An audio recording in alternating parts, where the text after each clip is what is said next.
Hello everyone, അസ്സലാമു അലൈക്കും. Welcome back. രാവിലെ ബ്രേക്ക്ഫാസ്റ്റ് ആയിട്ട് പെട്ടെന്ന് തയ്യാറാക്കിയെടുക്കാൻ പറ്റിയ നല്ല സോഫ്റ്റ് ആയിട്ടുള്ളൊരു അപ്പത്തിൻ്റെ റെസിപ്പിയാണ് കേട്ടോ കാണിക്കുന്നത്. ഈ ഒരു അപ്പം തയ്യാറാക്കിയെടുക്കാനായിട്ട് തലേ ദിവസം അരി കുതിർക്കേണ്ടി മാവ് അരച്ചെടുക്കേണ്ട ഒന്നും ആവശ്യമില്ല. രാവിലെ മാവ് അരച്ചെടുത്തെങ്ങാനും സെറ്റാക്കി എടുക്കാൻ പറ്റിയൊരു അപ്പാണിത്. അപ്പോൾ ഇത് മസ്റ്റായിട്ടൊന്ന് ട്രൈ ചെയ്ത് നോക്കണം. അപ്പോൾ ഇതെങ്ങനെ ഉണ്ടാക്കിയെടുക്കുന്നത് ഒന്ന് നോക്കിയിട്ട് വന്നാലോ. അപ്പോൾ ഞാൻ അതിനായിട്ട് ഇവിടെ 1.5 കപ്പ് റവയാണ് എടുക്കുന്നത്. വറുത്തതായാലും വറുക്കാത്തതായാലും കുഴപ്പമില്ല. ഞാനിവിടെ വറുക്കാത്ത റവ 1.5 കപ്പാണ് എടുത്തിട്ടുള്ളത്. ഇനി ഇതിലേക്ക് 1/4 കപ്പ് മൈദ വേണം. മൈദ ഞാനൊന്ന് അരിച്ചെടുത്താരാട്ടോ ഇതിലേക്ക് ഇട്ട് കൊടുത്തത്. ഇനി ഇതിലേക്ക് 1/2 ടീസ്പൂണ് പഞ്ചസാര ഇട്ട് കൊടുക്കുന്നുണ്ട്. 1/4 ടീസ്പൂണ് ഉപ്പ് ഇട്ട് കൊടുക്കുക. ഇനി ഇതിലേക്ക് മസ്റ്റായിട്ട് വേണ്ടത് ഈസ്റ്റാണ്. ഞാനിവിടെ ഒരു 10ൻ്റെ ഒരു പാക്കറ്റ് ഈസ്റ്റാണ് വാങ്ങിയത്. ഇനി ഞാനിവിടെ 1/2 ടീസ്പൂൺ ഈസ്റ്റാണ് എടുത്തിട്ടുള്ളത്. നമ്മൾ എത്ര പേർക്ക് വേണ്ടിയിട്ടാണ് ഈ ഒരു അപ്പം തയ്യാറാക്കുന്നതെന്ന് വെച്ചാൽ അതിനനുസരിച്ച് ഈസ്റ്റ് എടുക്കാനായിട്ട് നോക്കണം. പിന്നെ ഞാനിവിടെ ഒരു ഇളം ചൂടുള്ള വെള്ളം 1.5 കപ്പാണ് എടുത്തിട്ടുള്ളത്.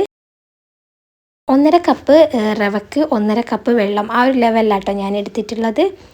എന്നിട്ട് നന്നായിട്ടൊന്ന് അടിച്ചെടുക്കണം. ഞാൻ ഈ ഒരു മിക്സ് എല്ലാം കൂടി നന്നായിട്ടൊന്ന് അടിച്ചെടുത്തിട്ടുണ്ട്. അപ്പോൾ ഈ ഒരു തിക്കിലാണ് കേട്ടോ എനിക്ക് ഈ ഒരു മാവ് കിട്ടിയിട്ടുള്ളത്. ഇനി ഈ ഒരു മിക്സ് ഞാൻ വേറൊരു പാത്രത്തിലേക്ക് ഒന്ന് മാറ്റി കൊടുക്കുന്നുണ്ട്. സ്റ്റീലിൻ്റെ പാത്രം കയ്യിലുണ്ടെങ്കിൽ അതന്നെ എടുക്കാൻ നോക്കുക. അതാവുമ്പോൾ പെട്ടെന്ന് തന്നെ മാവ് പൊന്തി കിട്ടും. അതുപോലെ തന്നെ നല്ല ചൂടുള്ള സ്ഥലത്തേക്ക് വെച്ച് കൊടുത്താലും മാവ് പെട്ടെന്ന് തന്നെ പൊന്തി കിട്ടുകയും ചെയ്യും. ഈ ഒരു മിക്സ് 20 മിനിറ്റ് ഒന്ന് മാറ്റി കൊടുത്താൽ മതി. അപ്പോഴേക്കും നന്നായിട്ട് തന്നെ മാവ് നന്നായിട്ട് പൊന്തി വരും. മൂടി വെച്ചെങ്ങാനും വേണം ഇതൊന്ന് മാറ്റി വെക്കാനായിട്ട്. അപ്പോൾ ഞാനിവിടെ 20 മിനിറ്റ് എടുത്തെങ്ങാനും മാറ്റി വെച്ചപ്പോൾ എൻ്റെ മാവ് നന്നായിട്ട് തന്നെ പൊന്തി വന്നിട്ടുണ്ട്. നല്ല സോഫ്റ്റായിട്ട് കിട്ടുകയും ചെയ്തിട്ടുണ്ട് കേട്ടോ. ഇനി ഇത് ചുട്ടെടുക്കുകയാണ് വേണ്ടത്. ഈ മാവ് പൊന്തി വന്നതിന് ശേഷം കൂടുതൽ മിക്സ് ആക്കിയാൽ അപ്പം റെഡിയായി കിട്ടൂല. അപ്പം ഞാൻ ഫസ്റ്റത്തെ അപ്പം ഇവിടെ ചുട്ടെടുക്കുന്നുണ്ട്.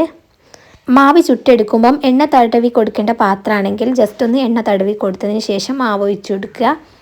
അപ്പോൾ ഫസ്റ്റത്തെ ഞാനിവിടെ ചെറുതായിട്ട് കുമിള വരാൻ തുടങ്ങുമ്പോൾ മൂടി വെച്ചെങ്ങാനാണ് കേട്ടോ ഇത് വേവിച്ചെടുക്കേണ്ടത്. ഒരു ഭാഗം വേവിച്ചെടുത്താൽ മതി. അപ്പോൾ ഫസ്റ്റത്തെ ഞാൻ ഇവിടെ ചുട്ടെടുത്തിട്ടുണ്ട് കേട്ടോ. അങ്ങനെ ഞാൻ ഇവിടെ 4 അപ്പാണ് ഇവിടെ ഞാൻ ചുട്ടെടുത്തത്. ഞാൻ ഉണ്ടാക്കിയ മാവ് ഒരു 10 അപ്പത്തിനുള്ള ഉണ്ടായിരുന്നു. അങ്ങനെ ഞാനിവിടെ 4 അപ്പാണ് ഇപ്പം ചുട്ടെടുത്തിട്ടുള്ളത്. അങ്ങനെ ഓരോന്നും ഞാൻ ഇവിടെ ചുട്ടെടുത്ത് മാറ്റി വെക്കുന്നുണ്ട്. അപ്പം ഫുള്ളായിട്ട് ഇവിടെ ചുട്ടെടുത്തിട്ടുണ്ട് കേട്ടോ. ഭയങ്കര സോഫ്റ്റ് ആയിട്ടുള്ള ഈ ഒരു അപ്പം ഒരു തവണയെങ്കിലും ഒന്ന് ട്രൈ ചെയ്ത് നോക്കണം. രാവിലൊക്കെ കുട്ടികൾക്കൊക്കെ ടിഫിനായിട്ടൊക്കെ കൊടുത്തു വിടാൻ പറ്റിയൊരു അപ്പം കൂടിയാണിത്. വെറും 4 ഇൻഗ്രീഡിയൻസ് വെച്ചെങ്ങാനാണ് ഈ ഒരു അപ്പം തയ്യാറാക്കിയെടുത്തത്. അപ്പോൾ ഒരു തവണയെങ്കിലും ഒന്ന് ട്രൈ ചെയ്ത് നോക്കുക. ഞാൻ ഭയങ്കര സോഫ്റ്റ് ആയിട്ടെന്ന് പറയാൻ കാരണം ഈ വീഡിയോയിൽ കാണുമ്പോൾ തന്നെ മനസ്സിലാവും എത്രത്തോളം സോഫ്റ്റ് ആയിട്ടാണ് ഈ ഒരു അപ്പം തയ്യാറാക്കിയെടുത്തത് എന്നുള്ളത്. അപ്പം എൻ്റെ ഈ ഒരു വീഡിയോ എല്ലാവർക്കും ഇഷ്ടപ്പെടുമെന്ന് വിചാരിക്കുന്നുണ്ട്. ഇഷ്ടമാവുന്നുണ്ടെങ്കിൽ ഒന്ന് ലൈക്ക് ചെയ്യുക. ഞാൻ മുമ്പൊരു വീഡിയോ ചെയ്തിരുന്നു റാഗി വെച്ചിട്ടുള്ളൊരു അപ്പത്തിൻ്റെ റെസിപ്പി. അപ്പോൾ അതിൻ്റെ ലിങ്ക് ഞാൻ താഴെ ഡിസ്ക്രിപ്ഷനിൽ കൊടുക്കുക. ഒന്ന് കയറി ചെക്ക് ചെയ്ത് നോക്കുക. ഞാൻ എൻ്റെ വീഡിയോ ഇവിടെ വെച്ച് വൈൻഡപ്പ് ചെയ്യാണ്. അപ്പോൾ ഇൻഷാ അല്ലാഹ് എൻ്റെ ഒരു വീഡിയോ എല്ലാവർക്കും ഇഷ്ടപ്പെടുമെന്ന് വിചാരിക്കുന്നുണ്ട്. ഇഷ്ടമാവുന്നുണ്ടെങ്കിൽ എന്തായാലും ഒന്ന് ലൈക്ക് ചെയ്യുക, ഷെയർ ചെയ്യുക, സബ്സ്ക്രൈബ് ചെയ്യുക. കൂടാതെ നിങ്ങളുടെ ഫ്രണ്ട്സിനും ഫാമിലിക്കൊക്കെ ഒന്ന് ഫോർവേഡ് ചെയ്ത് കൊടുക്കുക. അപ്പോൾ ഇൻഷാ അല്ലാഹ് ഇതുപോലത്തെ വീഡിയോസൊക്കെ ആയിട്ട് ഇനിയും വരാം. അതുവരേക്കും ബൈ ബൈ, അസ്സലാമു അലൈക്കും.